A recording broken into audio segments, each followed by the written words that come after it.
Présidentielle en Somalie, les députés et sénateurs doivent choisir mercredi. Le président, au terme d'un processus électoral, entaché de nombreuses accusations de trucage. Avec l'inauguration d'une place dans le centre de Tunis à son nom, la Tunisie a marqué ce lundi le 4e anniversaire du meurtre de l'opposant Chokri Belaïd. Enfin, lutte contre la corruption au Bénin, le FONAC dénonce des cas de malversation à l'Ibercom. Le point dans cette édition.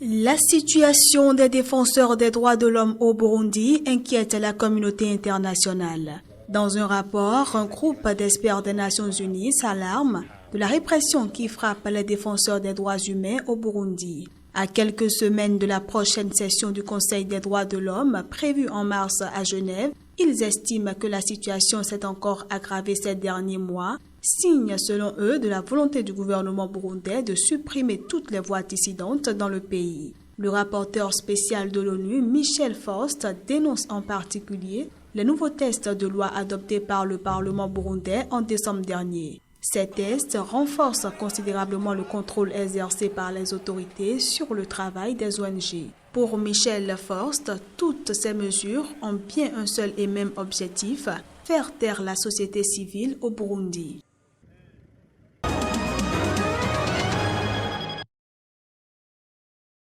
Ellen Johnson Sirleaf, présidente du Libéria, a pris une mesure drastique. Les ministres et fonctionnaires libériens sont interdits de voyage pendant 60 jours.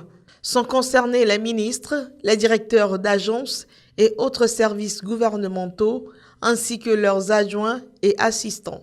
Aucune raison officielle n'a été donnée pour expliquer cette décision.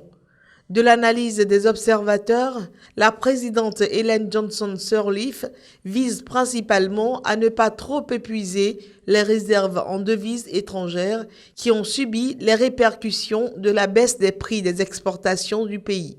Un communiqué du gouvernement libérien véhicule que des exceptions ne seront accordées que par la présidente elle-même suite à une rencontre individuelle avec les fonctionnaires qui demandent de voyager.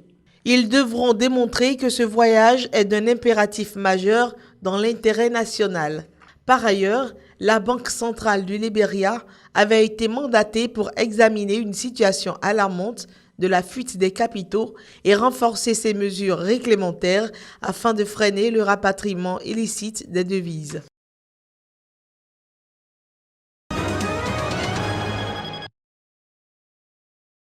Les députés et sénateurs sont appelés aux urnes ce mercredi pour désigner le nouveau président de la Somalie.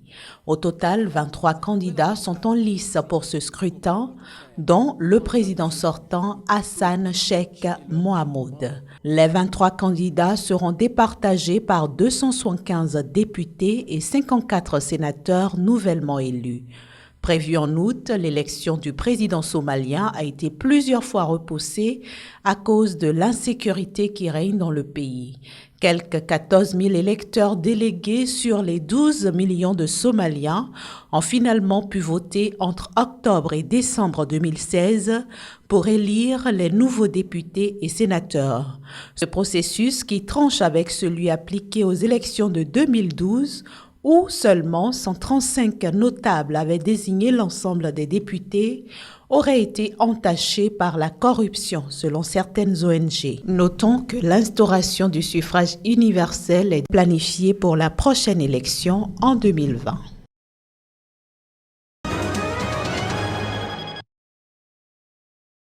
Journée de recueillement ce lundi en Tunisie à l'occasion du 4e anniversaire de l'assassinat de Chokri Belaïd. Venus de divers horizons, parents, amis, sympathisants et même le chef du gouvernement tunisien Youssef Chahed ont rendu hommage au fondateur du Parti unifié des patriotes démocrates alliés au Front populaire de gauche qui fut assassiné de plusieurs balles à bout portant le 6 février 2013 alors qu'il sortait de son domicile à bord d'un véhicule. C'est un moment important. Chokri Belaïd est mort pour défendre la liberté, la démocratie, l'état de droit en Tunisie. Une victime du terrorisme en Tunisie. 4 années après les faits, le mystère reste entier sur les circonstances de l'assassinat de Chokri Belaïd.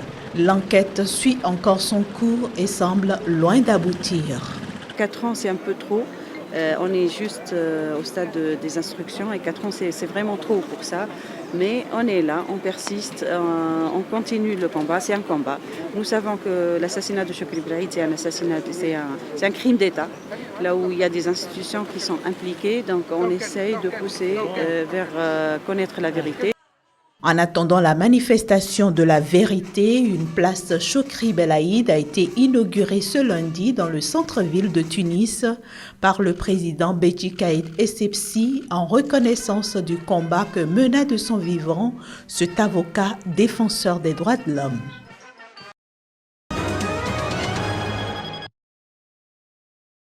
Lundi en Suisse a été déposée une plainte contre Ousmane Sonko. L'ancien ministre de l'Intérieur de la Gambie peut être poursuivi pour crime contre l'humanité. L'organisation internationale qui lutte contre l'impunité, Trial International, en est l'auteur. Une plainte que le bureau du procureur général de la Suisse considère crédible vu les éléments que Trial International a présentés. L'intéressé a violé les droits de l'homme dans son pays. Organisation basée en Suisse, Trial International accuse l'ancien ministre de l'Intérieur de Djamé d'agression grave, de coercition et d'emprisonnement. Depuis le mois dernier, Ousmane Sonko est détenu à Berne.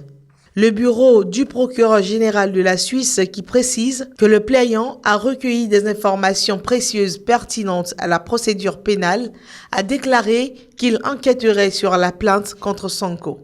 L'ancien ministre de l'Intérieur de la Gambie sous le règne de Yahya Jammeh a demandé l'asile en Suisse début novembre et vivait dans un centre d'asile dans la capitale Berne avant d'être placé en garde à vue le 28 janvier.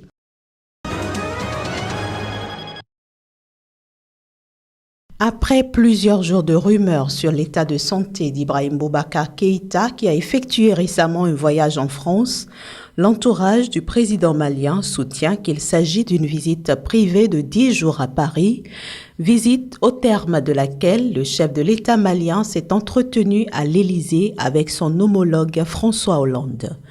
Toujours selon ses proches collaborateurs, le président malien est allé observer une période de repos ainsi que le lui avaient conseillé ses médecins après son malaise vagal à la COP22 de Marrakech en novembre 2016. Ibrahim Boubacar Keïta en a profité pour faire un contrôle médical de routine 10 mois après avoir été opéré d'une tumeur bénigne au cou. Il s'agit en outre, selon ses collaborateurs, d'une visite prévue de longue date et qui devrait se tenir après le sommet Afrique-France qui a eu lieu les 13 et 14 janvier à Bamako. Cette visite a été retardée en raison de l'attentat survenu le 18 janvier contre le bataillon mixte à Gao.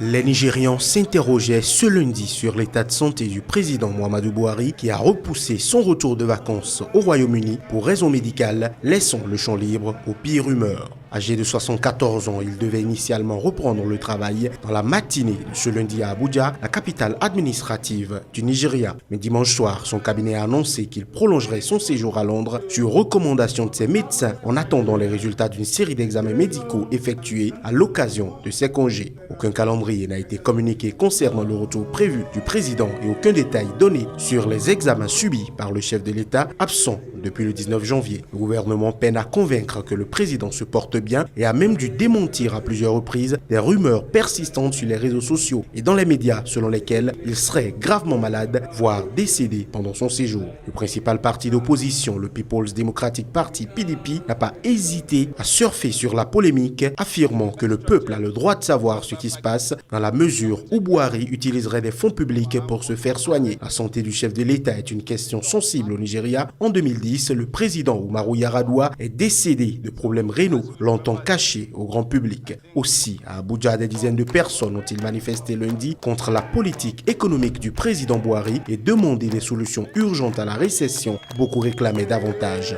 de transparence.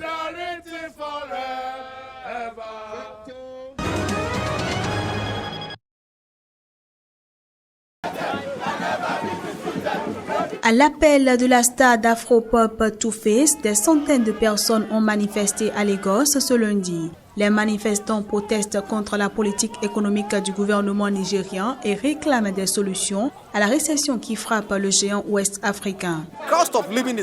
Le coût de la vie grimpe en flèche. Les gens ne peuvent pas s'offrir 3 repas par jour. Et nous avons une classe de dirigeants qui s'attribuent des doubles allocations, des doubles salaires, prenant des millions de naira chaque mois. Et s'ils survivent, nous, la grande majorité, on ne survit pas. On est fatigué, le peuple souffre, les prix sur le marché sont trop hauts et la corruption tue la nation. On dit trop c'est trop. On sort pour prendre notre destin en main au péril de notre vie. On en a assez. Dans la capitale administrative Abuja, plusieurs dizaines de personnes ont également répondu à l'appel et marché en direction du palais présidentiel pour protester contre la gestion de la crise économique par l'administration du président Muhammadu Buhari, élu en mars 2015.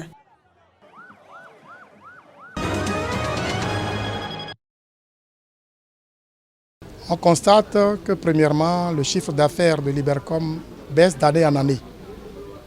Et dans le même temps, le directeur général a créé beaucoup de charges, transformant les directions techniques qui étaient 3 à 7, transformant les postes de responsabilité de 26 à 54 et nommant bien entendu des responsables à ces différents postes avec effet immédiat financier.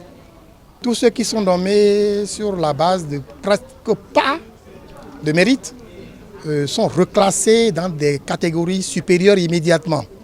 Chose curieuse, on nous a dit que ceux-là étant désormais des responsables de ceux qui sont à des catégories supérieures, il était normal pour eux de les classer dans les catégories supérieures, ce qui est totalement l'antipode de tous les tests en République du Bénin.